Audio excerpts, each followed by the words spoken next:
예, 계속해서 목마름 성서학당 창세기 15장 연구 두 번째 강의입니다. 적용을 함께 살펴보려고 합니다. 어, 앞장에서 우리는 아브라함은 북방왕 그돌라오멜과의 연합군과 싸워서 승리한 이후 오늘 15장의 내용이 시작된다라고 했습니다. 그돌라오멜과의 연합군과 싸워서 승리한 이후에 롯을 구원하여서 아브라함이 가나안으로 돌아오게 되죠. 하지만 아브라함은 북방 왕들의 그 복수에 대한 두려움이 있었던 것으로 보입니다. 그래서 또한 본문 2절부터 3절의 말씀에서 보시면은 자손과 땅에 관한 이야기를 하는 것을 보면은 하나님의 약속이 속히 이루어지지 않는 것에 대한 두려움도 있어 보입니다. 그러니까 북방 왕들이 자기들이 빼앗아 왔던 소돔과 고모라 왕의 모든 물건들을 또 사람들을 이 아브라함한테 빼앗겨서 복수하러 돌아오지 않을까 하는 두려움과 그리고 하나님의 약속이 땅과 자손을 주시겠다라고 했었는데 벌써 한 10여 년의 시간이 흘렀는데도 아직 이루어지지 않는 그런 것에 대한 두려움이 있었던 것으로 보입니다. 우리에게도 이러한 두려움이 있지 않나 한번 생각해 보면 좋겠습니다. 우리가 하나님을 믿고 주님의 백성으로 삶을 살아간다는 것은 하나님께서 우리의 방패가 되시고 또 우리의 큰 상급이 되신다라는 것인데 여전히 우리는 세상 속에서 두려움 가운데 살고 있지는 않은지 또 우리가 하나님의 언약의 약속의 말씀이 속히 이루어지지 않는 것에 대한 걱정과 두려움이 있어 보인다라고 했는데 우리는 하나님이 약속을 신실하게 지키시는 분이라는 것을 믿지 않게 되면은 이러한 것에 대해 두려움을 갖게 됩니다. 오늘 우리의 마음 속에 요즘 우리가 두려워하는 것은 무엇인지를 돌이켜보면 좋겠습니다. 그리고 우리가 하나님이 은혜와 능력의 우리 하나님이 되심을 믿고 그분을 가까이 하면서 순종하며 삶을 살아가시는 우리 모두가 되시기를 소망합니다.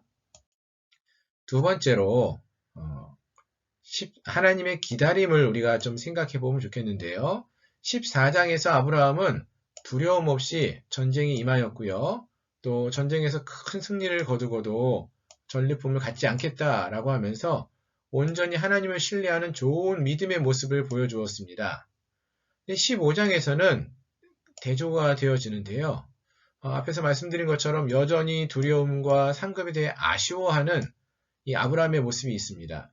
그러니까 아직도 아브라함의 본 모습은 우리와 같이 연약함이 있었다는 것이죠. 그래서 하나님은 어떻게 하십니까? 그런 아브라함을 혼내기보다는 아브라함에게 별을 보여주시면서 달래시죠. 내가 이런 별을 많이 보여주지 이 별과 같이 너의 후손들이 많아질 거야. 내 약속의 말씀을 흔들리지 말고 믿어달라. 이렇게 말을 합니다. 또 땅에 대해서도 말하는 아브라함에게 횃불로 나타나셔서 언약을 체결하십니다.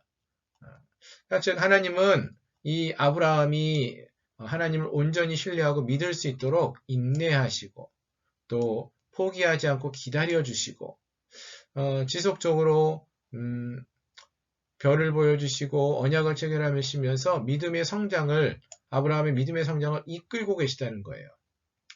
오늘 우리가 정말로 하나님의 백성으로서 이 시대에 살아간다면은 하나님이 우리를 너무 기다리지 않도록 온전한 믿음의 성숙을 이루어가는 저희 모두가 될 수 있기를 소망합니다. 자, 여기까지 적용을 몇 가지 살펴봤고요. 이 외에도 또 오늘 말씀을 같이 공부하면서 몇몇 분들이 여러 질문들을 좀 많이 해주셨습니다. 그 중에서 다는 다루지 못하더라도 몇 가지를 좀 함께 이야기해 보려고 하는데요. 먼저 아브라함을 성경은 복의 근원이라고 했죠.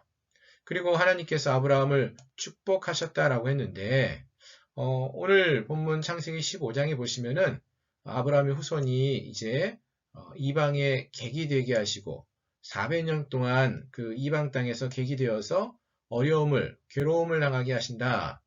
이런 이야기가 나옵니다.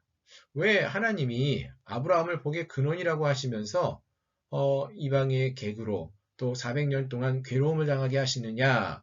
이거에 대한 질문을 몇 분이 해주셨어요. 근데 사실 이 질문 참 중요한 질문인데 우리가 이 아브라함 이야기를 살펴보면서 잊지 마셔야 되는 것이 이 복이라는 것이죠. 복의 개념이죠.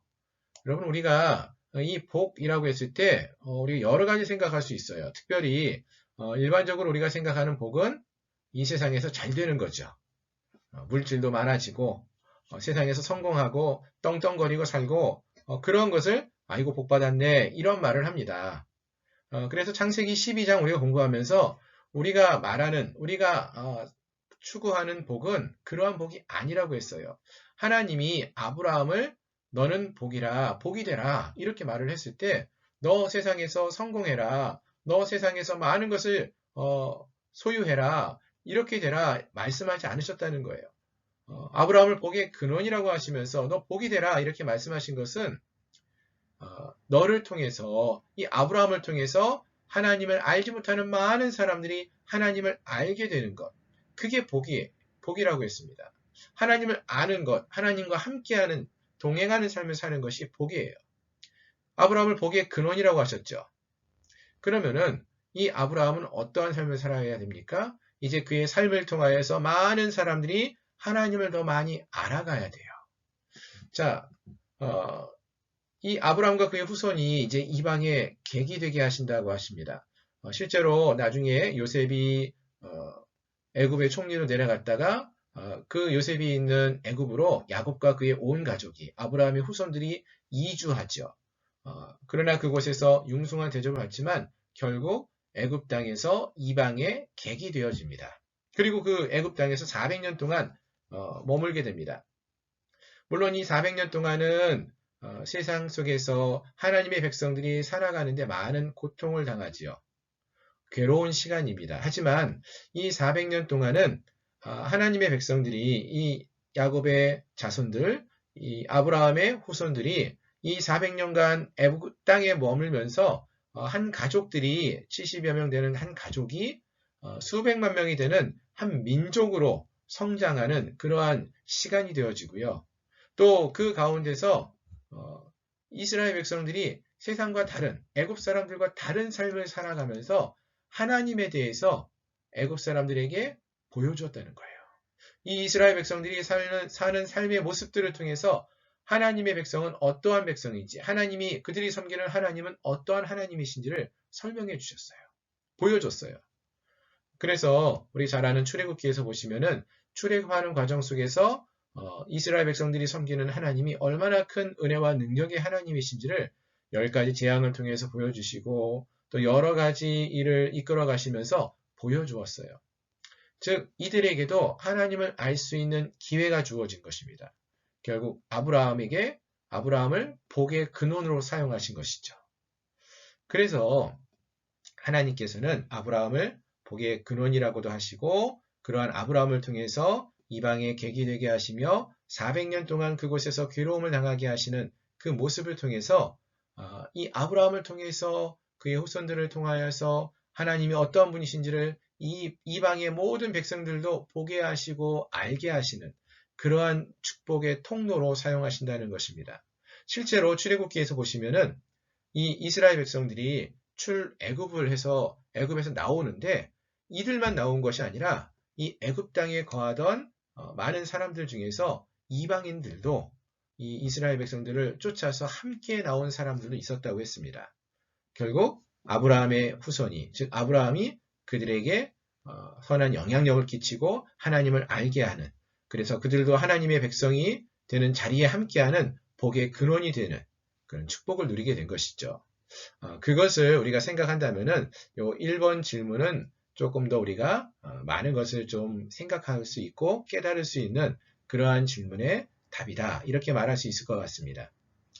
두 번째로 하나님께서 아브라함에게 땅의 후손을 약속하신 후에 왜 갑자기 흑암과 두려움이 임하게 된 것입니까? 라고 물었었는데요.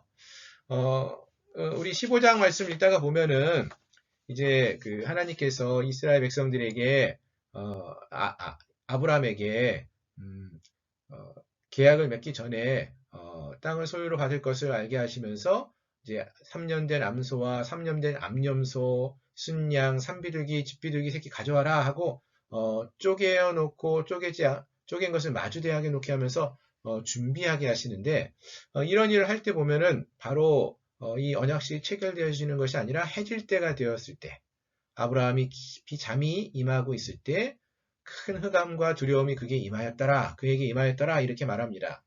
어, 분명 땅과 후손에 대한 약속이 주어지고 있는데 왜 갑자기 흑암과 두려움이 임하느냐? 왜 축복의 가정 속으로 가야 되는데 이런 모습이 나타나느냐라는 것인데요. 사실 여기서 말하는 이 흑암과 두려움은 악함이나 무서움, 두려움을 의미한다는 의미보다는 거룩함을 의미합니다. 거룩함. 하나님이 임재하시는 가장 거룩한 모습, 그 존엄함, 그것을 상상하시면 돼요. 출애굽기에서 이제 시내산에서 모세가 하나님의 산에 올라가서 율법서를 받죠. 십계명을 받고 율법을 하나님께 받습니다. 근데 그때에 시내산을 두르고 있는 빽빽한 구름, 그 어두움, 구름 때문에 어두워지고요. 그 빽빽한 어두움이 두려움으로 임하게 되는 모습이 있는데 그 모습은 악함이나 또 좋지 않은 그러한 것들을 말하는 것이 아니라 하나님의 가장 거룩함을 의미하는 상징하는 그런 표현 중에 하나라 이렇게 보시면 돼요. 그래서 여기서 말하는 이 흑암과 두려움은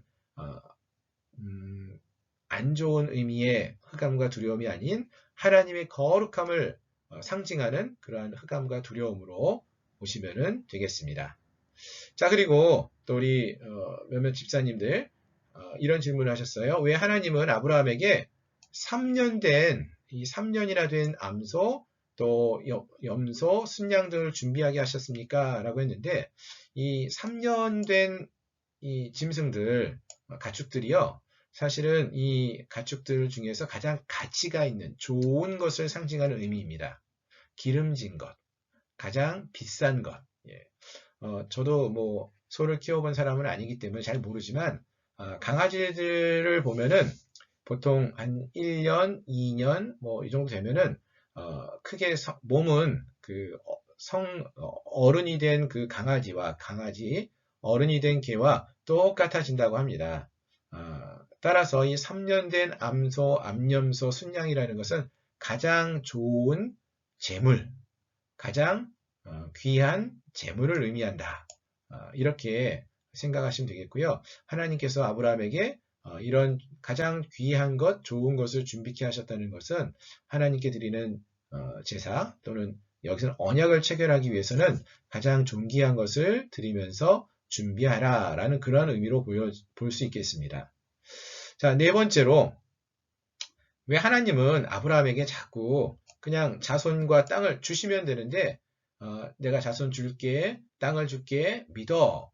그러면서 왜 자꾸 하늘의 별을 보여주시고 언약을 체결하시고 약속만 하느냐 이렇게 질문하셨어요. 그냥 자손 주고 땅 주면 안 되느냐라고 하는데요. 뭐 여러 가지 이유가 있을 수 있겠지만 일단 하나님이 약속만 하시는 건 아니죠. 약속을 이루셨죠.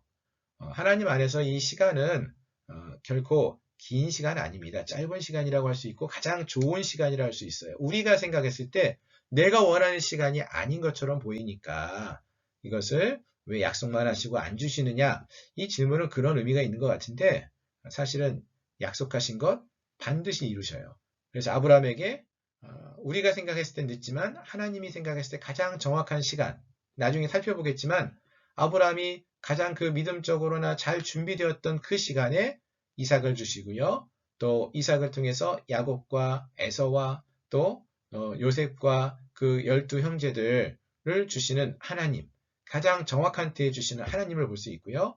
또 아브라함에게 이제 나중에 헤브론 막벨라고를 주시면서 가나안 땅이 가장 잘 준비되었을 때 이스라엘 백성들이 그 가나안에 입성하게 하시면서 여호수아 시대 때 그 땅을 주시는 그러한 하나님의 모습을 볼 수 있다는 것입니다. 그래서 약속만 하지 않는 분이시고요. 약속하신 거 반드시 이루시는 분이다.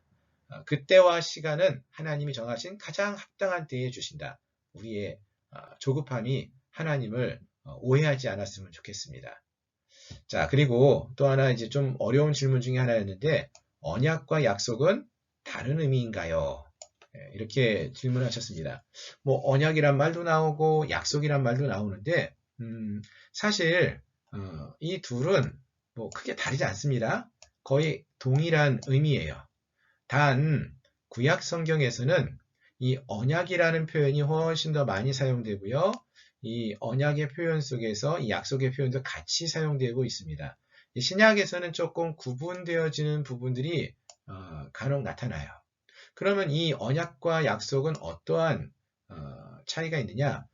기본적으로는 같다라고 보시면 되는데 조금 더 이 언약의 개념은 우리 앞 시간에 살펴보셨죠? 언약은 히브리어로 브리트 그래가지고 자르다, 쪼개다 이런 의미예요. 뭘 쪼개요? 지금은 그 짐승, 재물을 반으로 쪼개서 그 사이를 두 언약의 대상자들이 손을 잡고 걸어가죠.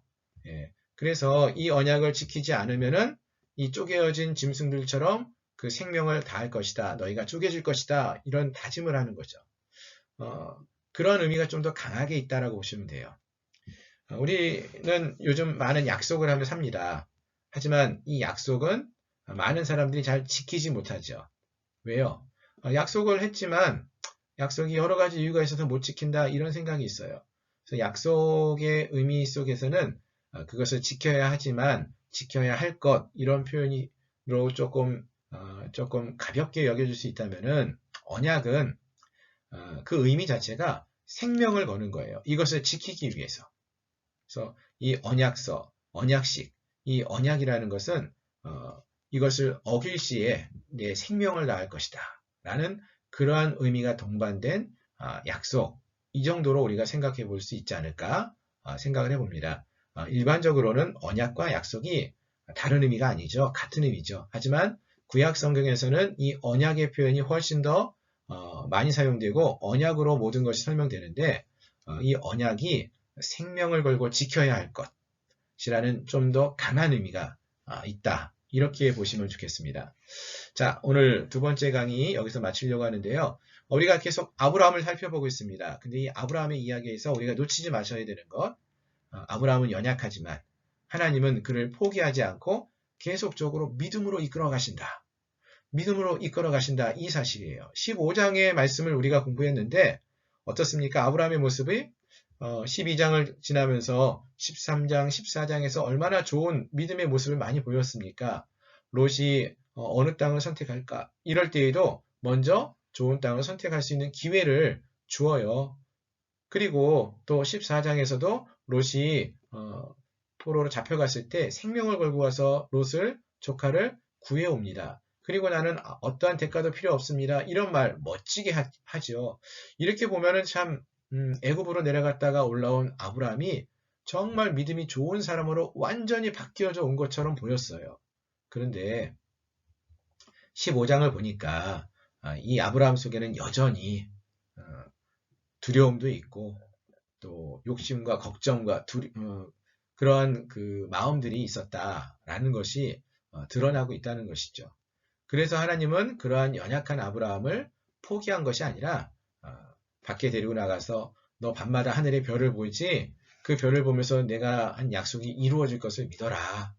또 땅에 대해서 여전히 믿지 못하고 질문하는 그 아브라함을 데리고 언약을 직접 체결하면서 너 책임 안 져도 돼. 내가 책임질 거야. 나 혼자 이 약속을 하고 이 언약을 이룰 거야 라고 말하면서 언약을 체결하시고 그것을 이루어 가시는 그런 하나님의 모습을 볼 수 있었다라는 거예요. 아브라함은 연약하지만 아직도 부족하지만 하나님은 그를 포기하지 않고 계속적으로 이끌어 가시는 믿음을 이끌어 가시는 분이다. 이 사실을 우리가 잊지 마시고 이 아브라함의 이야기를 살펴보시고 우리와 같이 부족하지만 하나님은 그를 포기하지 않고 끝까지 하나님 곁으로 인도하시며 믿음으로 세워가시고 계시다. 이 하나님의 은혜와 사랑을 우리가 주목하여 보고 그 하나님을 의지하며 삶을 살아가는 사랑하는 성도님들 모두가 되시기를 주님의 이름으로 축원합니다. 예, 감사합니다.